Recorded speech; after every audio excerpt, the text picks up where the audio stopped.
Hello everyone, and welcome to my Sister Wives For You channel. I hope everyone is having a wonderful day. Before we begin, please hit the subscribe button and give this video a thumbs up. In the swirling emotional tempest that defines Sister Wives Season 20, the fandom has become captivated by a hypothetical narrative thread, one that exists in the space between reality and interpretive storytelling, imagining how Logan and Gwen, two of Kody Brown's adult children who have grown increasingly vocal about the family fractures, might symbolically bankrupt Kody not through legal warfare or financial sabotage, but through the far more devastating unraveling of his authority, legacy, and carefully curated public image, an undoing that begins not with money but with truth-telling, boundary setting, and the refusal to enable the patterns that long fueled the Brown patriarch's control. As this season unfolds, viewers watch a shifting power dynamic in which Logan, once positioned as the level-headed future leader of a sprawling plural household, now uses his emotional distance and refusal to play peacekeeper as a quiet but potent form of resistance, a withdrawal that leaves Kody without the stabilizing force he once took for granted, while Gwen, fiery, outspoken, and unafraid to articulate the emotional injuries she witnessed or endured, steps into a very different kind of influence, using her platform not for destruction but for illumination, pulling into the spotlight her perspective on the years of chaos, favoritism, and fracturing loyalties that ultimately pushed many of the adult children to limit their contact with their father. And while no one in this imagined arc is literally conspiring to empty Kody's bank accounts, the metaphorical bankruptcy at the center of the discussion isn't about dollars. It's about the diminishing return on relationships strained by disappointment and unmet needs, the emotional deficits created when a parent's decisions repeatedly prioritize one branch of the family over another, and the growing awareness among the adult siblings that the healthiest path forward may be one that does not revolve around repairing a man who is still clinging to the justifications that fractured the family in the first place, because Season 20 leans heavily into themes of reclamation, autonomy, and the unexpected power that arises when adult children refuse to carry generational conflict into their own lives.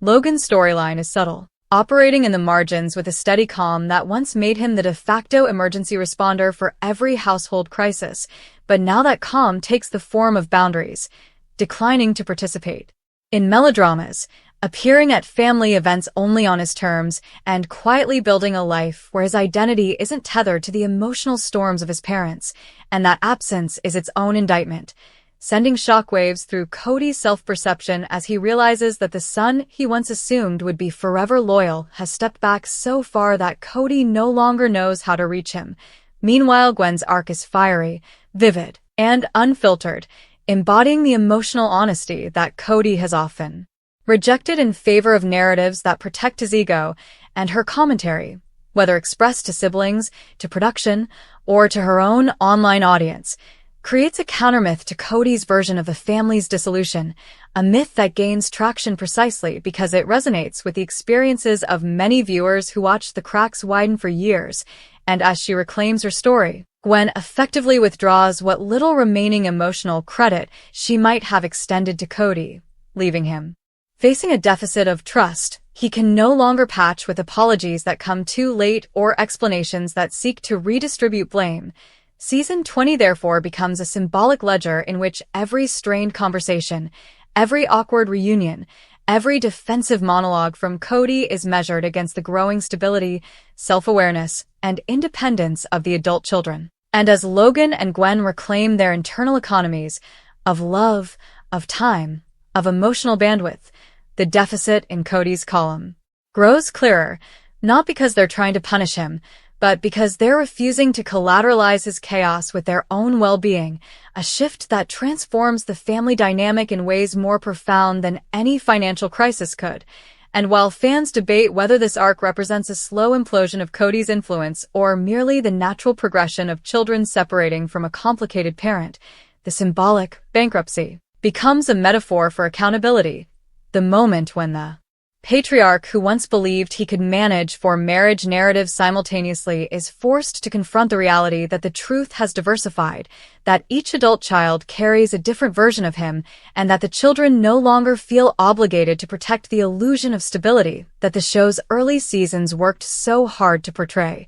In this interpretive season 20 landscape, the emotional economy of the Brown family is undergoing a radical recalculation, one in which Logan's silence speaks louder than confrontation. Gwen's candor cuts through years of unspoken pain, and Kody finds himself navigating a new reality where authority cannot be demanded, loyalty cannot be assumed, and narratives cannot be controlled by insisting the past was different than the lived experience of those who were there. Thus, the speculative idea of Logan and Gwen bankrupting Kody becomes an exploration of what happens when adult children stop subsidizing the emotional debts of a parent who struggles to recognize the cost of his choices, a metaphorical storyline that doesn't villainize them as saboteurs, but instead frames them as individuals choosing emotional solvency over generational dysfunction, illuminating the complex, evolving dynamics of a family that built its fame on unity, but now finds its future shaped by the very people who grew up inside the cracks that unity concealed.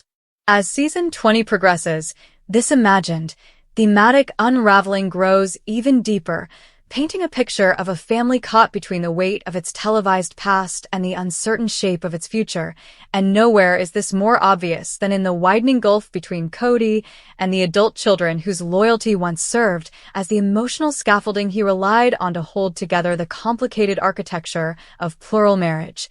Now, those same children, led symbolically by Logan's distance and Gwen's honesty, have become the catalysts for a shift Kody cannot control, a shift that mirrors the collapse of a structure long held together by collective silence, emotional compromise, and the belief that the patriarch at the center truly understood what was best for everyone. But as the season unfolds, the illusion of paternal infallibility begins to crumble under the weight of unspoken resentments and years of emotional mismanagement, because the bankruptcy at play is not just symbolic, but structural, a collapse in credibility that can't be repaired with the usual justifications about misunderstood intentions or misinterpreted choices.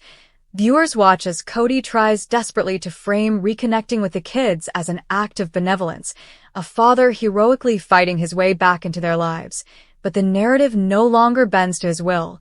This time, the children hold the emotional capital, and they're allocating it sparingly, making decisions based not on what Kody expects but on what they need in order to heal. And Logan, long the quiet pillar of sibling support, now becomes the embodiment of what Kody has lost, not because he harbors bitterness, but because he has outgrown the role of emotional caretaker, choosing instead to invest in his own marriage, his own future, and his own definition of family. Kody, once confident that Logan's sense of responsibility extended indefinitely to the patriarch who shaped him, now finds himself bewildered by the realization that emotional maturity often looks like separation, that the child who always fixes things is no longer willing to mediate conflicts between adults who refuse to resolve their differences, and that this withdrawal is not punishment but liberation, an act of self-preservation that leaves Kody confronting a truth he has spent years sidestepping,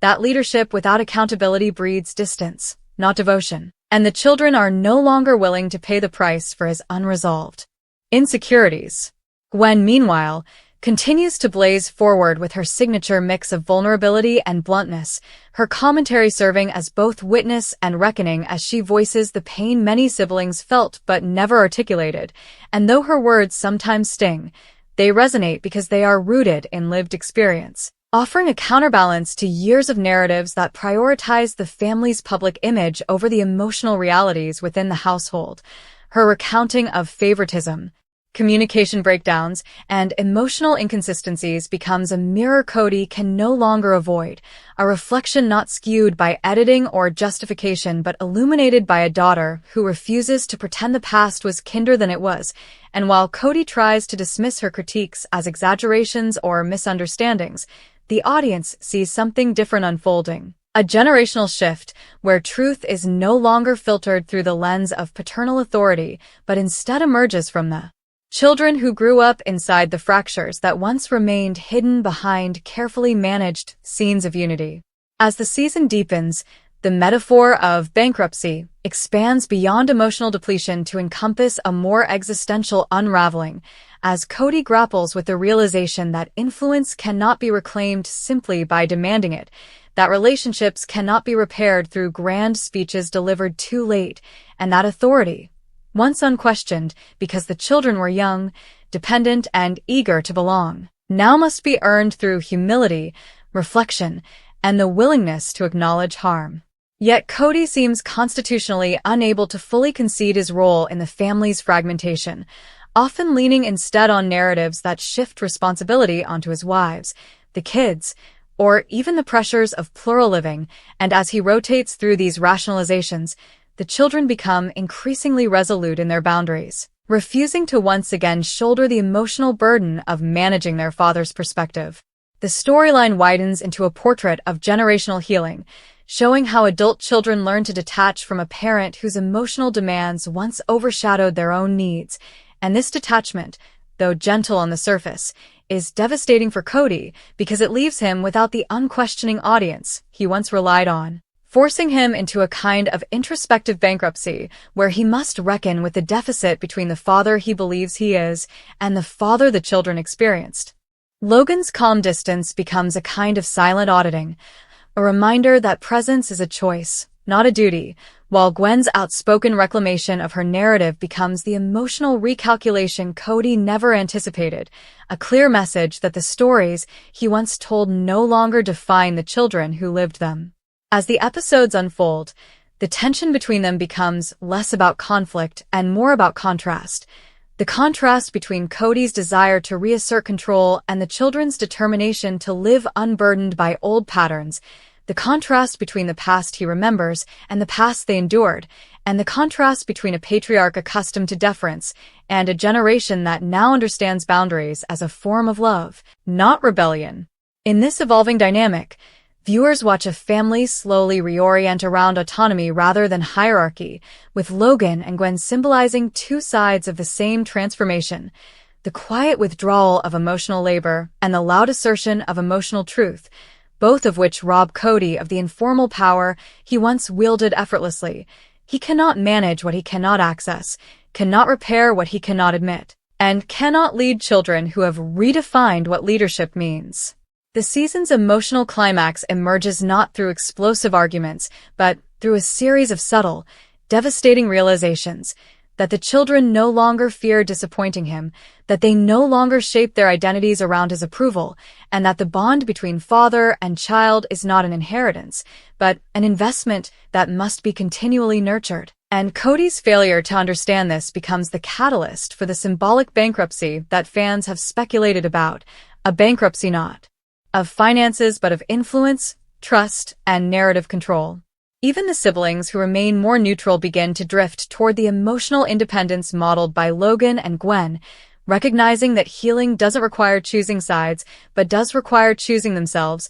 and as they disentangle their identities from the family mythology that once defined them, the generational shift becomes irreversible, reshaping the family's future in ways Kody can neither predict nor prevent. The season ends with a final, lingering sense of transformation, a family no longer orbiting around a single patriarch, but instead forming constellations of their own, guided by mutual respect rather than obligation, healing rather than hierarchy, and truth rather than narrative management. And in this reconfiguration, the symbolic bankruptcy becomes complete. Kody finds himself holding the emotional equivalent of outdated currency, unable to spend the old authority that once bought unquestioned loyalty, left instead with the quiet realization that the children's independence is not a rebellion but an evolution, a movement toward healthier futures that no longer require his validation to thrive. And so, Season 20 becomes not a story of sabotage but a story of transition, one in which Logan and Gwen, through their boundaries, their honesty, and their refusal to subsidize the emotional debts of the past, unknowingly lead the family into a new era where healing replaces hierarchy and every member is free to invest in a life that finally belongs to them.